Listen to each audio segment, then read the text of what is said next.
responsibility, and you also have the opportunity to take what you learned and repurpose it, take what you learned and use it the way how you are supposed to use it, not how somebody else is dictating to you how you're supposed to use it. Like, you are the monarch of your family, building generational wealth, health. You do not know what is locked up inside of you until you go within, and this is the season to do it. Sustainability, it has to start somewhere, and many people are embarking on this journey to help free their people. But you do have some that are elevating and that are encouraging others to elevate to the angelic self.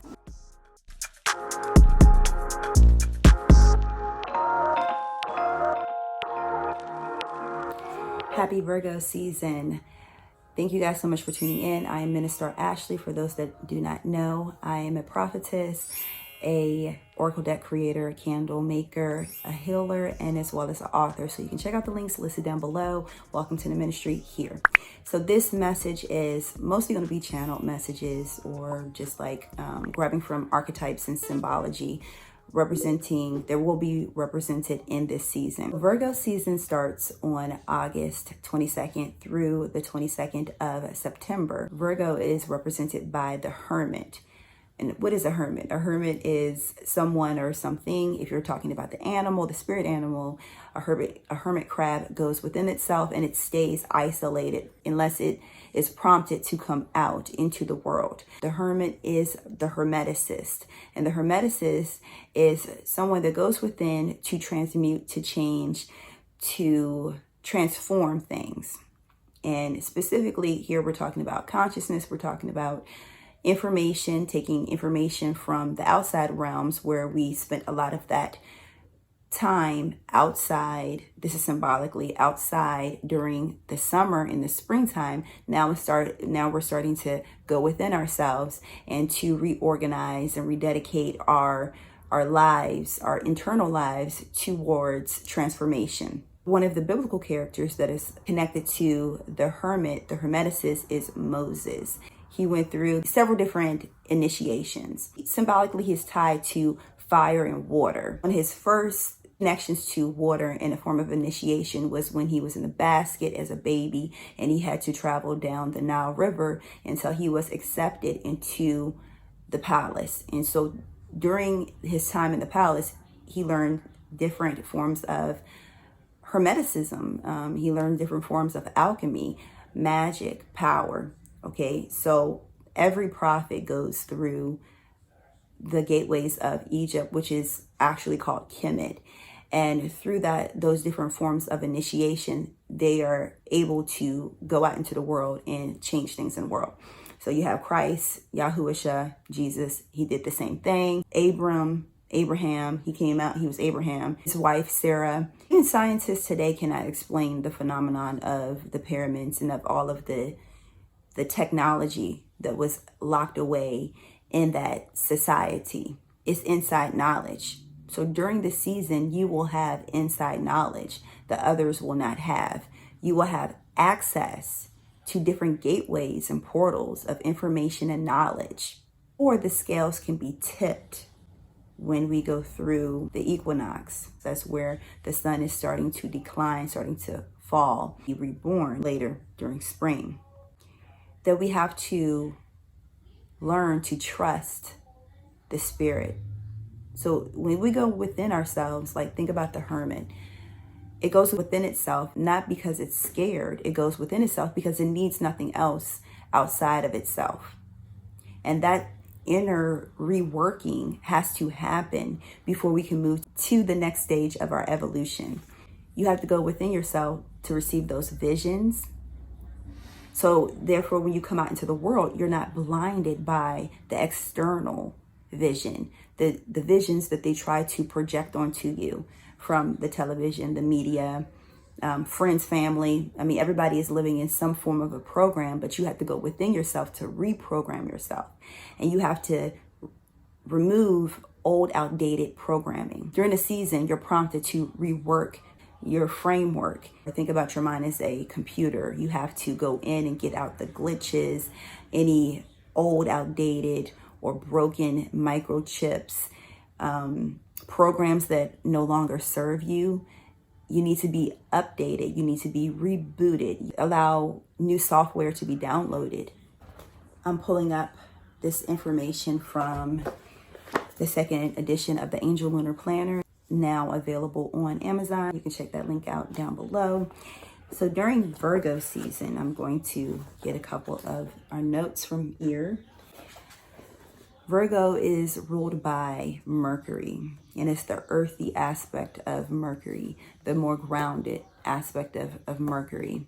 And you have the capability of, so first Gemini is connected to Mercury. Mercury, the higher realms, the God mind, access to all these different frequencies and vibrations, skills I even hear, emanations of information, light codes, all this different activity. But how do you hone in to that frequency, to that station that is right for you? You go within and you rework that antenna to know what to download. I hear what star to point that antenna towards. So that star could be something specific within your chart that you should focus on during this season. The sign's verb is I serve. Another aspect of Virgo is service.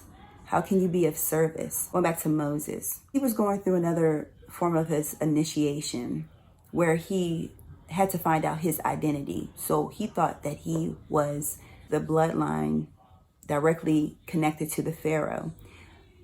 And his Pharaoh actually owned his family. The Hebrews, the 12 tribes, were imprisoned in Egypt, working for who he thought was his father.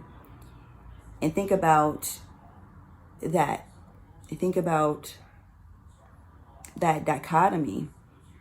That's a struggle. So you're now finding out that you're not who you were taught that you were, who you were told that you were.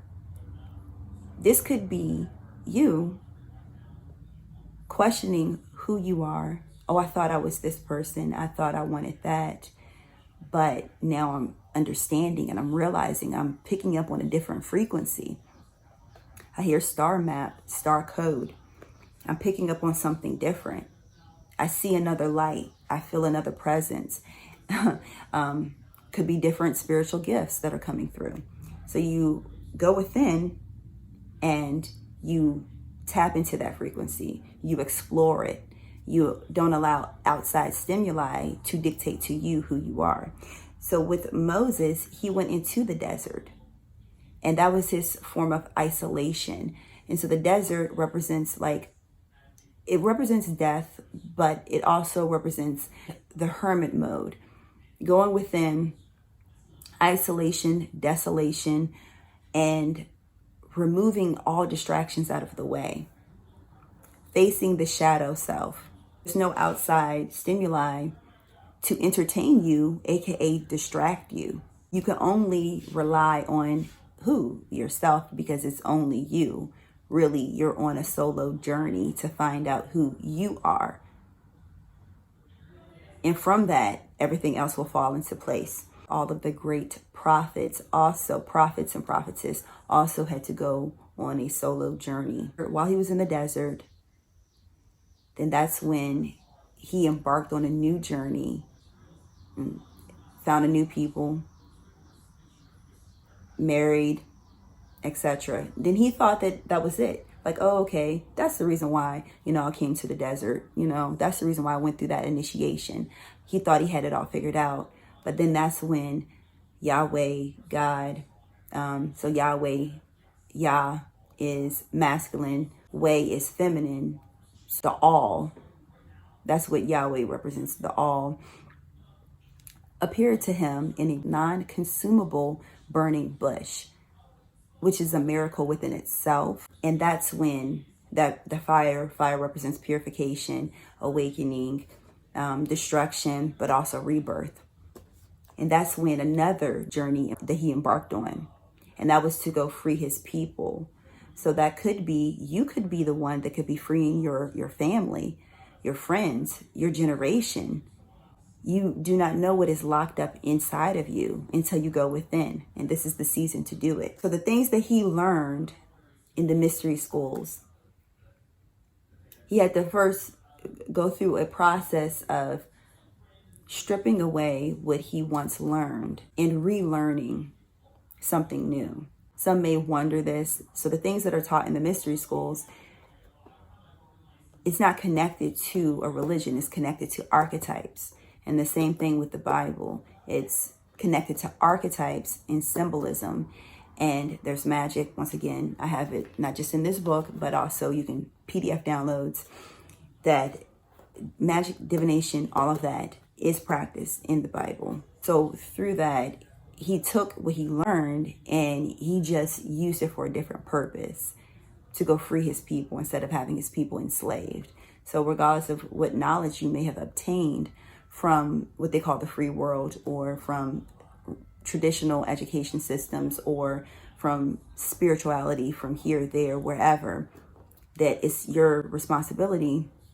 And you also have the opportunity to take what you learned and repurpose it, take what you learned and use it the way how you are supposed to use it, not how somebody else is dictating to you how you're supposed to use it. It's your journey. Going through the process of freeing his people, like you are the monarch of your family, building generational wealth, health, sustainability. It has to start somewhere.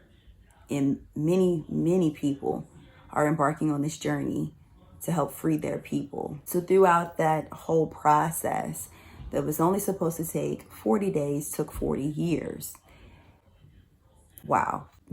So this time is very important, because you could be the one that should change your family legacy altogether. And it can happen so quick, very quickly, or it can be prolonged. That's just up to the amount of obedience and effort you're willing to put into this process. New moon in Virgo happens on August 27th at 4:17 a.m. Eastern Standard Time, and that's at 4 degrees of Virgo. And the Sabian symbol is a chocolate child playing with white children. It speaks to the times where it's like a lot of division that's going on, people that are stuck in this mindset of they're so mundane that they can't see past their humanity. And when I say humanity, it's like the programming. This Sabian symbol, I think it's like us stepping outside of the fear of true intimacy that happens on a solar level, like on a soul level. And it doesn't happen, and it may not resonate in the human planes, meaning that people's humanity gets in the way. So humans are half animal, half angel, going back to the book of Genesis. But you can see that humanity has like both natures to them. And many people are stuck in the human mindset, leaning towards the animalistic nature. But you do have some that are elevating and that are encouraging others to elevate to the angelic self, the angelic half of us that overrides the animalistic nature, that only wants to stay in the 5 sensory world, and they live only for the flesh. It's like their consciousness, like it blocks it. Like their human nature won't allow them to go to the angelic realms, won't allow them to, they only live below the belt, if you will. And below the belt, that's where you have your hunger, like ruled by the stomach. That's where you have your sexual organs and lustly desires. And they won't allow their elevation to happen up here in the heart space and in the mind and even above. So with that Sabian symbol, I feel like that's a way of how to point out where people from a distance will say, oh, that one brown child is playing with a group of non-brown children. Oh, how weird is that? While others will look at it and just see children playing. And that, you see the difference between the human mind and the angelic mind. That moon, that lunation happens in the first decan of Virgo, which is ruled by the Eight of Pentacles. That means that there's some work that has to happen, some work that has to take place. You have to actually do something physically in order for things to move, for things to change. And that requires planning and consistency. Moving on to the full moon, that happens on September 10th at 5:59 a.m. Eastern Standard Time, and it takes place at the 17th degree of Virgo. And the tarot card that's associated with that is the Ten of Pentacles, where there's something solid that comes from that internal work that you have put into something. The Sabian symbol, Pisces at 17 degrees, at Easter Promenade. I feel like with this is that sometimes people may feel like they compare themselves to others. Think about like an example is two siblings. One may have more responsibility than the other, and the one that has the more responsibility may feel like they are being taken advantage of. But as they step back and observe, they may see that because they have had more responsibility than the other sibling, they receive more rewards, they receive more freedom and praise for what they have, what they're willing to give, what they're willing to do. They possibly may have even learned more than what the other sibling has learned, because the willingness to be obedient and the tasks that they have completed. Think about the prodigal son and how that prodigal son went out, took his fortune, lived it up, squandered it, and he came back home. And you had one son that stayed there, did everything that the father wanted him to do, and he felt like he was being cheated out of something.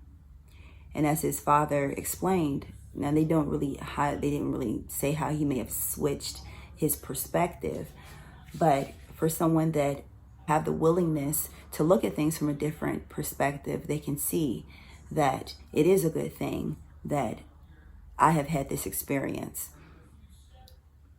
It is a good thing that I did follow what I was told to do. In this situation, I'm highlighting the fact that he decided to stay. He decided to listen to his father, his earthly father. But I'm more so making the point that sometimes people may think that they're missing out on something because they did not engage in some type of activity. For example, if someone decided not to party and live it up during their younger years, sometimes people may feel like they have been excluded or they missed out on some form of fun. But later on, as they gain more wisdom and knowledge, they understand. They may look at examples of other people that did so, and they may have had very painful relationships. They may have had developed health problems because of their partying days. You know, it's a myriad of different situations that could have happened out of that. And then they gain the perspective like, okay, I didn't really miss out on anything. I took my path that I felt I was supposed to take, and now I have been rewarded in the way how I should be rewarded. So if you feel like you may have missed out on some type of opportunity because you decided to follow what you felt was best for you to do, follow advice that really resonated with you at that time, you have not missed out on anything. Your life will only be added to because you did what you felt like you were supposed to do in that moment. We have to all realize that we are on our individual paths. We all may be connected as part of humanity, but we all have our own individual paths that cannot be compared to the other. So making sure that we are not comparing ourselves to other individuals, because you should form your own measure of standards for yourself. And that measure of standards should come from within. being the hermit, coming from within, that comes from your higher self, that comes from God, that comes from your angels, your guides, your ancestors, those that know you on a spiritual level. Because the physical can be manipulated, but the spiritual realms cannot. If you like this video, please give it a thumbs up. Share if you care to do so. Leave a comment. All of that helps the analytics so that this video, this information can reach other individuals. I have a blog post associated with this video listed down below. And check out our different playlists that we have here. Our sister channel, the Biblical Ritual Co. channel, deals with biblical magic and divination. And we'll have some other videos posted over there real soon in conjunction with this season. So thank you once again. This is Minister Ashley. I'll talk to you later. Peace.